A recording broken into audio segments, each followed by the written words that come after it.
Salut! Dans cette vidéo, je vais vous montrer comment mixer votre voix lead de votre chanson sur Logic Pro X. Alors, on va démarrer par ouvrir Logic Pro, on va créer un instrument audio, créer. Et là, vous allez voir par défaut, il arrive à détecter ma voix puisque mon micro est déjà activé. Si ça n'est pas le cas pour vous, vous allez cliquer tout en haut sur Logic Pro X et vous allez aller dans Préférences, Audio. Ensuite, dans les entrées audio, vous allez sélectionner votre micro. Donc le mien, c'est celui-ci, il est en USB. Autrement, sélectionnez le micro intégré de votre ordinateur, c'est celui qui fait partie de votre webcam ou de votre ordi en fait, tout simplement. Et ensuite, il faudra cliquer sur Appliquer les modifications. On va diminuer un peu le volume, celui-ci c'est pour l'entendre lorsque vous avez un casque qui est branché. C'est votre monitoring d'entrée. Donc si je double-clique dessus, si j'appuie dessus et que je l'active, voilà, je m'entends en doublon. Là, je vais enregistrer ma voix. Na na na na na na na na na na na na na na na. Bon, je ne suis pas du tout un très bon chanteur, donc je double-clique dessus et là je vois que j'ai bien eu toutes mes courbes qui ont été enregistrées. Ce que je vais faire, c'est que je vais sélectionner ce petit bouton qui est le flex. Et ici, je vais sélectionner flex pitch. Voilà. Alors, si vous n'avez pas ici les pistes, donc votre synthétiseur, donc votre instrument ici, euh, activez-le en appuyant sur ce bouton-là. Et là, vous voyez, vous avez toutes mes notes vocales qui sont ici. Ce qu'on va faire, c'est que je vais toutes les sélectionner. Hop. Et attention, c'est une astuce encore mieux que l'autotune. Donc, je vais toutes les sélectionner. Ah, j'en ai pas eu une. Voilà. Donc là, elles sont toutes sélectionnées. Donc soit vous les sélectionnez ici, soit vous les sélectionnez ici. Et vous allez appuyer sur CTRL en haut. Donc peu importe sur l'emplacement sur lequel vous allez cliquer, ça marche partout. Et vous allez cliquer sur tout régler sur la tonalité parfaite. Et bim, vous voyez que là, toutes les notes ont été corrigées et elles sont maintenant placées sur les bonnes notes. Donc elles ont été corrigées directement sur des notes de musique. Elles ne sont plus entre deux notes. Ensuite, vous pouvez corriger la gamme. Donc là, je l'ai mis en Fa majeur. Je peux la changer et puis la faire jouer en Do. Je peux la faire également corriger et puis la placer sur du mineur, chromatique, japonais, klezmer, etc. Et après, vous pouvez sélectionner ici en cliquant sur la quantification pour qu'elle puisse l'activer toute seule. Voilà, donc là, les notes sont justes. Na, na, na, na, na, na, na, na, na, na, na, na, na, na, na. J'ai oublié de vous montrer une petite astuce également. Donc là, je redésélectionne ça, je ferme l'outil, je zoome dessus pour couper ces moments où j'ai appuyé sur mon bouton d'enregistrement, parce que forcément, on entend ces petits bruits. Il faudra cliquer ici, donc sur sur ce petit clic gauche, et vous allez cliquer sur Outils fondus. Vous allez en faire un sur la fin et vous allez en faire un sur le début. Vraiment, c'est pour avoir une région, donc votre piste voix, qui est nettoyée, qui est plutôt propre pour un premier mixage, pour un pré-mixage. Hop, et puis après, recliquez dessus et puis revenez sur l'outil pointeur. Donc on la resélectionne, on l'ouvre, et là, donc je ne l'ai pas vraiment chanté sur les bons temps. Je vais mettre dessus, ici, vous voyez, ma note, elle n'est pas du tout bonne, donc je vais étirer soit celui-ci ou soit celui du bas. Ah, je les ai toutes sélectionnées, donc le mieux c'est de sélectionner une seule, et je viendrai la retirer, la placer sur le bon endroit, sur le bon temps en tout cas. Celui-ci, je vais la placer ici.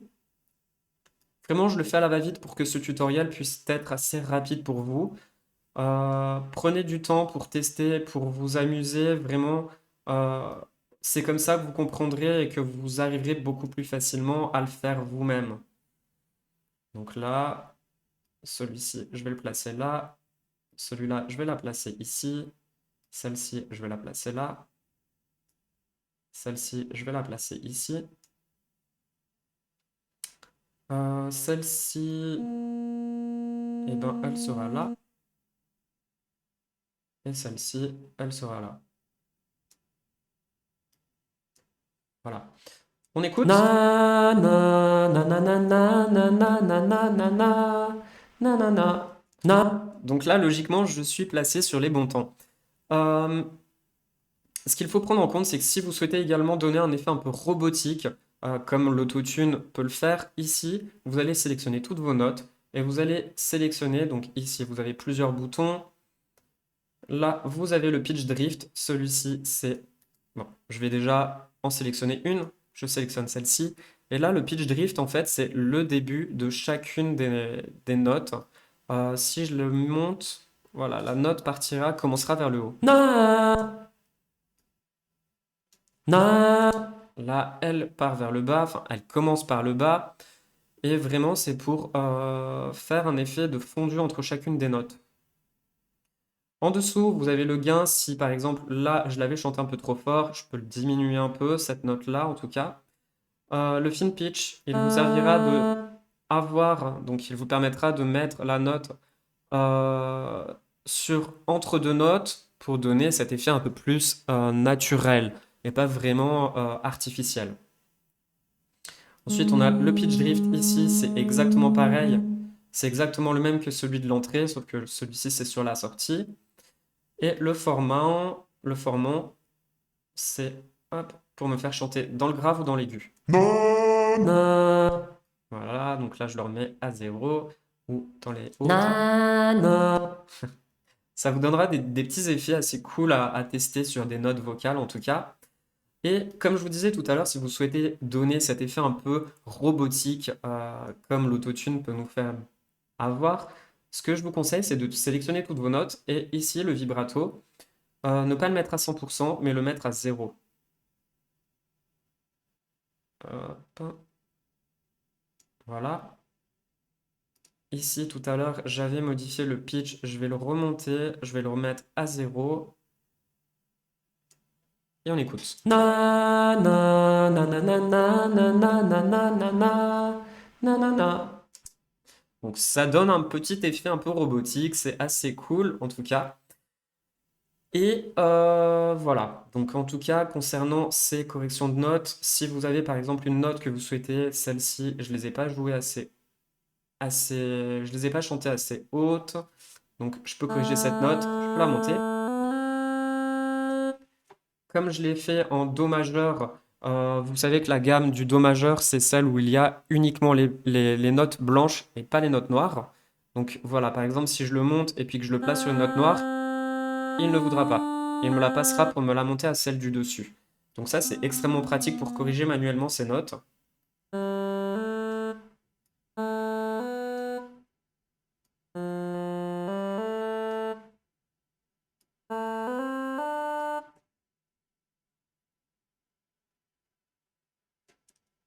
Et celle-ci.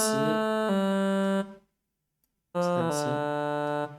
Na na na na na na na na na na na na na na na. Na na na na na na na na na na na na na na. Celle-ci, je peux également la faire venir vers le bas pour donner un petit peu un effet un peu qui descend. Na na na na na na na na na na na na na na. Voilà. Et je peux également, si je les resélectionne toutes, hop, tout réinitialiser pour remettre vraiment sur le début, avant que j'ai modifié tout ça, ou réinitialiser la courbe de tonalité. On va réinitialiser la courbe de tonalité et voilà, en fait, il m'a remis le vibrato pour enlever cet effet un peu robotique que j'avais appliqué sur le traitement de voix. Donc, une fois que vous avez fait ça, ce que je vous conseille de faire sur les premiers effets, en tout cas de votre lead, c'est double-cliquer ici, donc sur l'équalisation, d'activer l'équalisation du bas et l'équalisation du haut. On va couper les mauvaises fréquences, celles qui sont désagréables pour les oreilles. Na, na.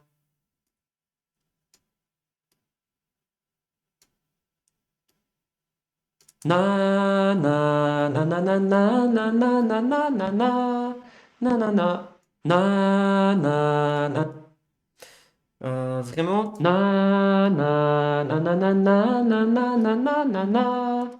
La courbe d'équalisation, elle dépendra vraiment du type de voix de votre chanteur. Par exemple, une voix féminine chantera beaucoup plus haut, donc vous aurez beaucoup plus de place pour supprimer les notes du bas, en fait, les fréquences basses, pour justement les intensifier sur les fréquences hautes. Donc ça, c'est la première partie qu'il faut absolument, c'est avoir l'équalisation qui est en première place. Ensuite, eh ben, il faudra cliquer sur une dynamique et ajouter un compresseur. Voilà, donc ne vous embêtez pas, choisissez un preset. On va mettre Vocal First. C'est pour gagner en dynamique sonore. Na na na na na na na na na na na na. Et vraiment, vous entendrez la différence si vous avez une instrumentale par-dessus, puisqu'il viendra compresser votre voix pour la placer et donner du dynamisme sur votre voix par rapport à l'instrumental qu'il entendra sur l'arrière. Ensuite, on peut resélectionner ici un nouvel effet. Ce que moi je vous conseille d'ajouter, c'est un limiteur, puisque forcément il y a des moments où on va crier et des moments où la voix sera un petit peu plus basse. Donc le but c'est d'avoir un limiteur pour atténuer justement cette réduction de bruit. Na na na na na na na na na na na na. Voilà. Ensuite, vous allez ajouter les effets que vous voudrez. Ici, en l'occurrence, je peux également faire du doublon sur de la pitch correction.